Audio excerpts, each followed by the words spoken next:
Hi guys, last వీడియోలో upload చేశాను కదా షెడ్ వెనకాల పెద్ద పాము ఉందని. ఆ పాము అయితే కోడిగుడ్లను అయితే తినేసింది. కోడైతే 10 గుడ్ల వరకు పెట్టింది, 4 గుడ్లను అయితే తినేసింది. నైట్ ఇంక అందరం పడుకున్నాము. ఏ టైంలో వచ్చి తిన్నదో తెలియదు.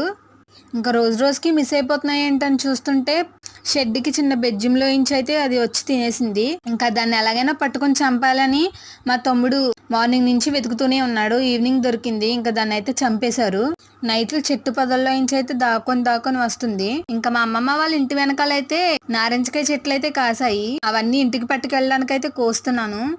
నారింజకాయల సీజన్ అయితే ఇప్పుడిప్పుడే మొదలవుతుంది. ఇంకా చాలా పెద్దగా అవుతున్నాయి. చెప్పాలంటే ఆ చెట్టు మాది కాదు, పక్క వాళ్ళదే.